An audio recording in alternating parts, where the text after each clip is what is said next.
Well, good morning, ladies and gentlemen. Steve Collins coming to you from bright, shiny San Antonio, Texas, the second most powerful, passionate, and purposeful coach and speaker in the world. I'm going to be a little chilled this morning because I have my sweet thing over here next to me, and when I get a little crazy, it don't go good for me.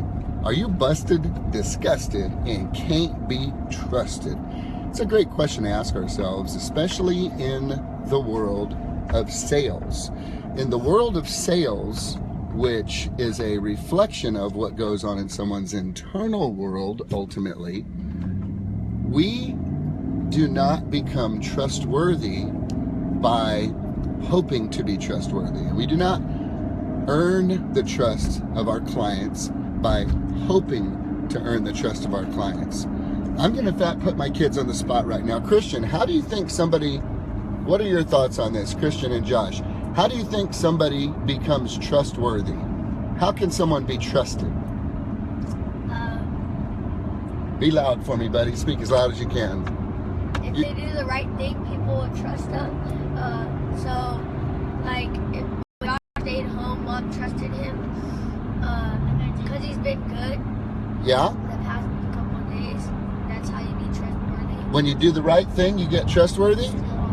That is awesome. Okay, I like that. Josh, do you have a thought on how you become trustworthy? Integrity?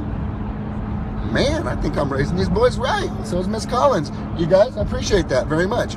Integrity. Integrity, let's just define it as doing what you say you're going to do.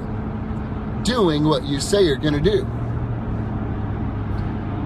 The opposite of integrity would be, and people judge it. Someone's not a bad person if they don't say what they're going to do. Do you know that?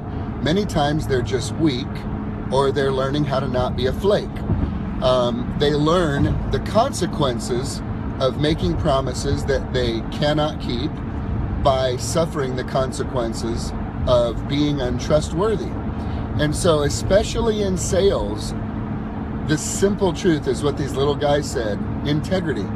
If you say you're going to do something, you just do it. And you do the right thing. And many times the right thing is not the easy thing. Many times the right thing is the hardest thing that you can do. Because many times doing the right thing, the thing you know to be right, feels very sacrificial and feels like you are losing. Let me give you a simple real estate example that goes on all the time, and I've mentioned it before. When a realtor shows up with empirical data showing exactly what a house is worth to a seller who feels like the house is worth $20,000, $30,000, $40,000 more, but there's no data to back it up, and there's no way an appraiser would loan money on that because there's no data to back it up. That realtor, to do the right thing, would tell that client, I'd rather turn you down now than let you down later while you guys fight over making the bed and doing the dishes and putting out the dog and fighting with the kids to keep the room clean every day. I'm not going to put you through 6 months of hell just so that I can get calls off of that sign and pick up new clients for myself. The right thing is you walk away. The right thing, integrity. People are not hiring realtors to turn their homes into personal marketing tools for the realtors. They're hiring them to have the courage and the guts to do the right thing and to advise them well. How do you develop trust? How can someone say, you know, I trust you. My heart trusts in you. I trust you. Integrity and doing what you say you're going to do. Now, the crazy part about it is, at some point, you have to just have grace for motive to do right. That's why you'll hear people say, I trust the Lord, y'all. Well, what exactly does that mean? That's someone who says, I have integrity.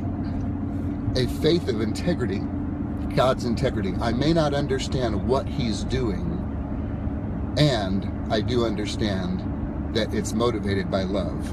He ain't up there like a javelin thrower in the Olympics with the big lightning bolt just waiting for me to mess up, y'all. He's not up there with the grand scales of justice weighing the life out. He's a loving Father who continues to love, whose love is unconditional. Now, blessings are conditional. Angela and I, all day long, we're thinking of ways to bless our kids. We love our kids. Nothing they can do to be outside of our love. We may have great plans for them to maybe go to the movies or go to a picnic or do something that we have planned. Then they act a fool, get crazy, disrespectful, mess stuff up, and they miss out on the blessings. Because our love is unconditional, our blessings are conditional, just like the good Lord.